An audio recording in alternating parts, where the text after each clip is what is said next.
हरे कृष्णा। शिला Prabhupada ji GBC को बहुत important देते थे, क्योंकि शिला प्रभुपाद जी को मालूम था कि उनके जाने के बाद उनको वो जब इस धरती में नहीं रहेंगे तो उस दौरान जीबीसी ही एक इम्पॉर्टेंट रोल प्ले करेगा। तो इसीलिए शिला प्रभुपाद जी हमेशा कहते थे कि जो लोग जीबीसी को नहीं मानते उसके इनडायरेक्टली वो मेरे को ही शिला प्रभुपाद जी के आज्ञा का ही अवहेलना कर रहे। कोई अगर कहते हैं, शिला प्रभुपाद जी ने क्लियर बोल दिया था कि कोई अगर कहते हैं कि मैं जीबीसी को नहीं मानता हूँ लेकिन शिला प्रभुपाद जी को मानता हूँ, इनडायरेक्टली वो शिला प्रभुपाद जी को ही नहीं मानते। तो जीबीसी बहुत इंपॉर्टेंट है इस्कॉन के लिए। तो जनरली शिला प्रभुपाद जी का जब फाइनल फर्स्ट टाइम चल रहा था तो शिला प्रभुपाद जी जीबीसी के जो मीटिंग में वो डायरेक्टली वो पार्टिसिपेट नहीं करते थे। शिला प्रभुपाद जी के जो सुजग शिष्य वर्ग थे, जो जीबीसी थे, वो लोग आपस में कुछ कुछ सिद्धांत लेते थे और फाइनली वो शिला प्रभुपाद जी के पास फाइनल अप्रूवल के लिए वो आते थे और शिला प्रभुपाद जी उनको फाइनली अप्रूव करता था।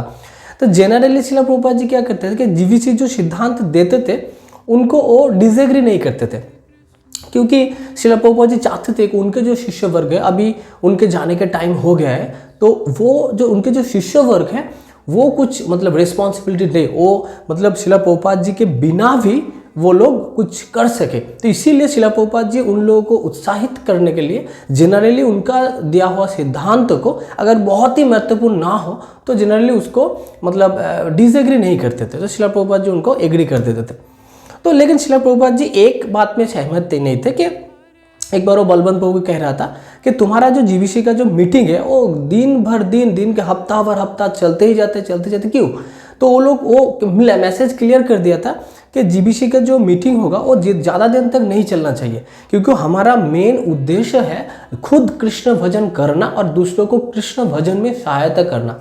तो जनरली आप लोग क्या करोगे, शिला प्रभुपाद जी सिखाते थे कि तुम लोग कुछ अगर डिसीजन हो तो उस डिसीजन को उस मीटिंग में रखो और उस डिसीजन के पक्ष में कुछ राय रखो कि ये लॉजिक रखो कि ये डिसीजन के लॉजिक है, और फिर इसके सहमति में कौन कौन हाथ उठाते हैं और उसके डिसएग्री कौन कौन कहते हैं, इसको स्पष्ट कर लो। और जिनके पक्ष में वोट ज़्यादा आएंगे तो वो लोग वही डिसीजन सहमति माना जाएगा, वही, क्योंकि ये मैक्सिमम वोट इसमें आया है तो वही फाइनल डिसीजन है। उसके बाद ये इस तरह से तुम लोग करो, तो इसको ज़्यादा देर तक दिन भर दिन ऐसा मत करो।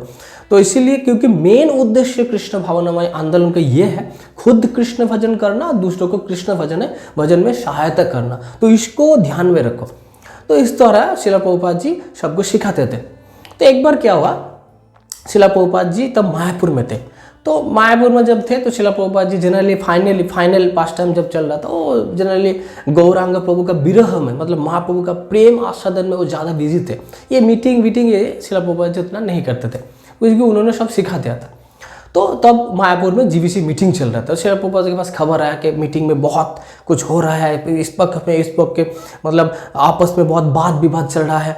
तो शिला प्रभुपाद जी मन मुस्कुराए और उसके बाद उस मीटिंग में जो सिद्धांत है कि मायापुर के अंदर जो लोग माताजी थे मंदिर में, तो मंदिर में जो लोग माताजी थे, जिन लोगों का माताजियों का हस्बैंड नहीं थे लेकिन उनका एक बच्चा था, बच्चा हो, बेटा और बेटी कुछ भी थे, तो वो लोग उन लोगों को क्या मंदिर में रखना चाहिए या फिर उन लोगों को इंडिपेंडेंट रहना चाहिए।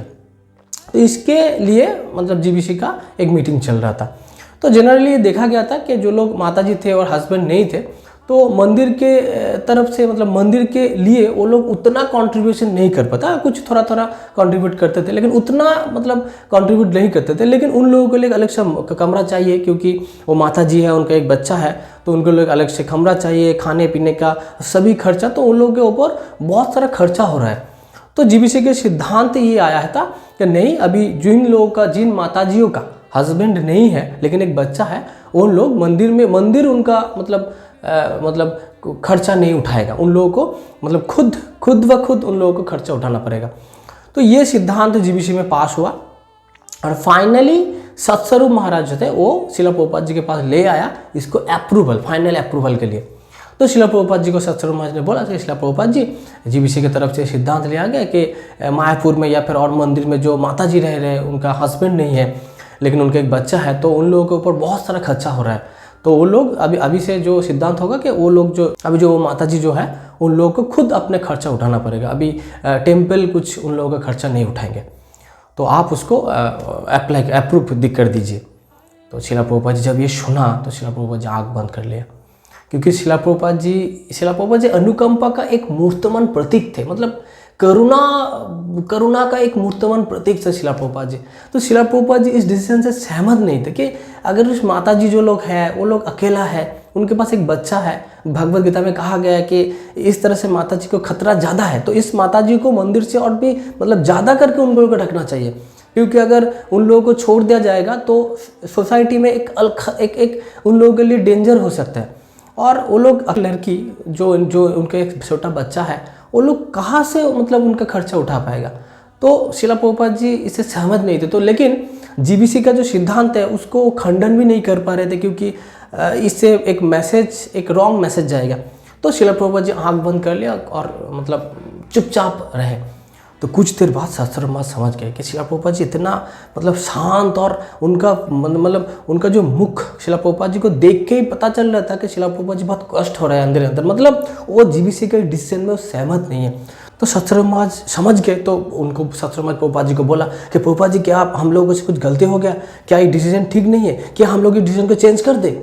तो शिला प्रभुपाद आँख बंद करके ऐसे जब अपना मतलब गर्दन हिलाया बोला मतलब तब शास्त्र महाराज समझ गया कि शिला प्रभुपाद जी नहीं चाहते थे कि मतलब माता जी लोग मंदिर में ही रहे, यही शिला प्रभुपाद जी चाहते थे।